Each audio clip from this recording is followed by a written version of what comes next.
Jeff Bezos is announcing 30,000 jobs are going to be gotten rid of at Amazon as part of a larger six-figure job reduction to be replaced with AIs.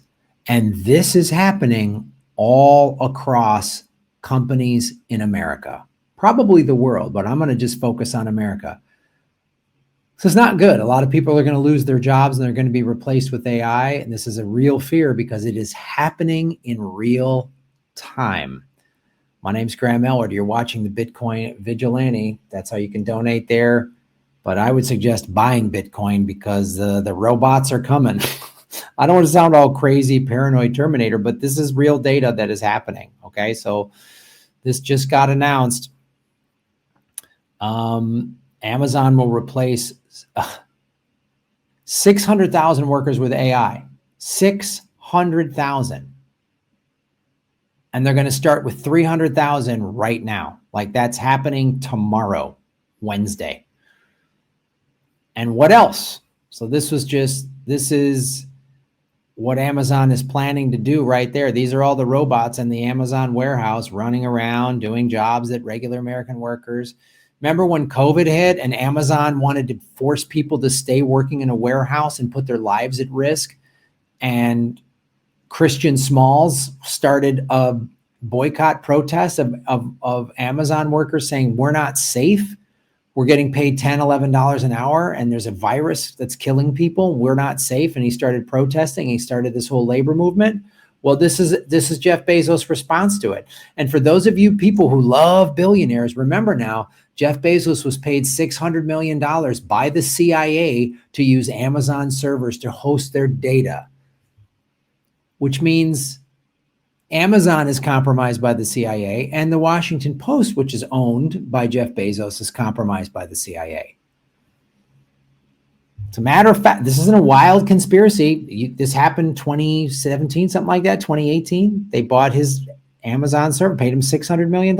You think the CIA is going to spend $600 million and not want something in return and not say, hey, we want to use your servers so we can track everybody? It's funny. There's a lot, being in the Bitcoin space, I meet a lot of the Bitcoin folks they really love these billionaires. They hate the central banks. They hate the government telling them what to do. They like the decentralization of it. They call themselves libertarians, but then they love tech billionaires that can monitor and control all of our movements. That doesn't make sense to me, Bitcoiner. Makes sense to me, Bitcoiner. That's why I'm this weird unicorn. I'm a Bitcoin leftist. But let's show there's more data here that's pretty alarming. Look at this statistic right here. All of the companies. UPS. I got to get the readers on, guys. UPS, 48,000 employees. Amazon, up to 30,000, but that's part of a 600,000. Intel, 24,000 employees. Nestle, 16,000 employees. Accenture, 11,000 employees. Ford, 11,000 employees. Novo Nordisk, 9,000 employees. Microsoft, 7,000 employees. PwC, 5,600 employees. Salesforce, 4,000. Paramount, 2,000 employees. That's an entertainment industry. Target, 1,800. Kroger, 1,000. Applied Materials, 1,400. The labor market is clearly weakening. This is several hundred thousand employees just off of this list. But as they just stated, Amazon is looking to take 600,000. You're talking about hundreds of thousands of people losing their jobs. That's hundreds of thousands of people who aren't making money. That's hundreds of thousands of people who can't afford to buy stuff. What happens then? People don't buy stuff, so then sales tax goes down. When people aren't working, that means, and local governments can't print money the way the federal government can, right? So like in California, the state sales tax is something like 3.75% or 9.25%, something like that. And then like it's in certain parts of LA, it's 10% because like LA County will add 0.5%. The city of Santa Monica will add 0.25%. Because that's how those municipalities, counties, states, cities make their money off of sales tax. Well, if people aren't working, they're not buying stuff. They're just buying the essentials. They're just buying food. And food doesn't have sales tax on it. and the food prices have gone up. And thanks to Trump's tariffs, the soybean farmer is not making any money because China is now buying all of its soybeans from Brazil and Argentina. This is a domino effect, mass layoffs. People don't have money. I've talked about this. There is a car loan bubble. 60% of car loans are more than 60 days late. That's a problem. People getting laid off, defaulting on car loans.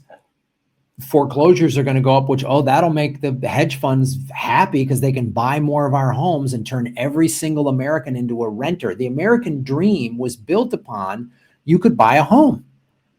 It appreciates 2 to 3% every year, goes up. Real estate, safe bet goes up in 20 years.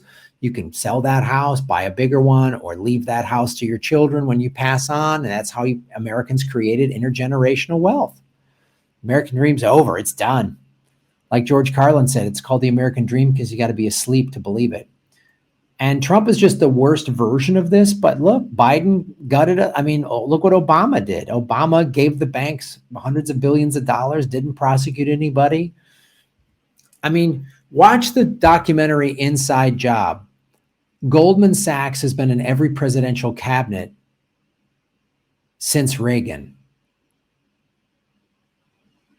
The two-party system is a joke. And this is why I've been saying for 5 years now, buy Bitcoin. And you might be like, Graham, what does Bitcoin have to do with job, labor?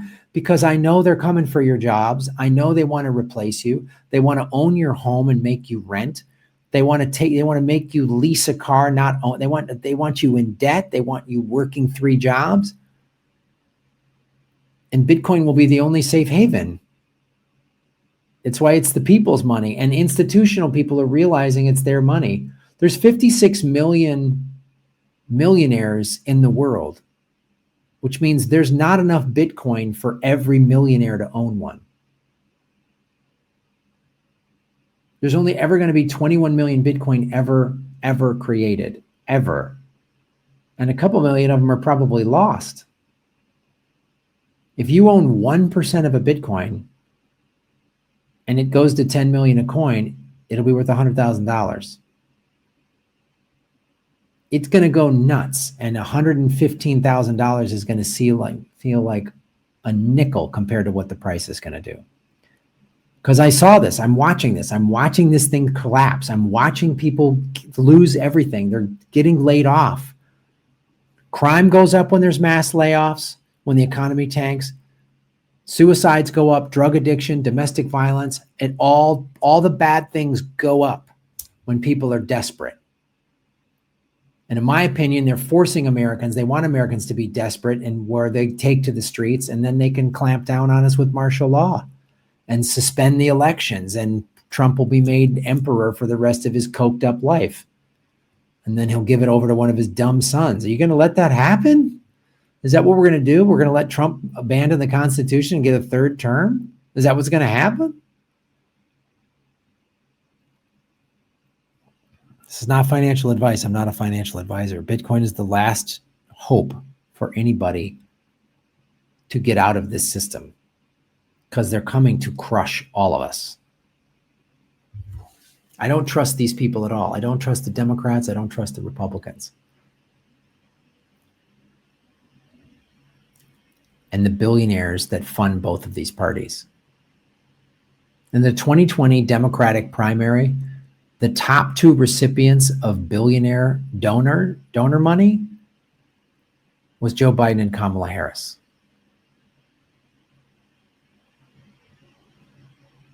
Trump was friends with the Clintons. Like George Carlin said, it's a big party and you ate in it. This is brutal.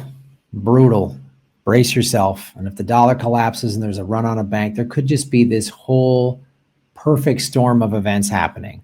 Mass layoffs, the tariffs are killing the economy, the inflation goes up, the dollar crashes. I don't want this to happen. I want to be wrong. I'd love to be wrong.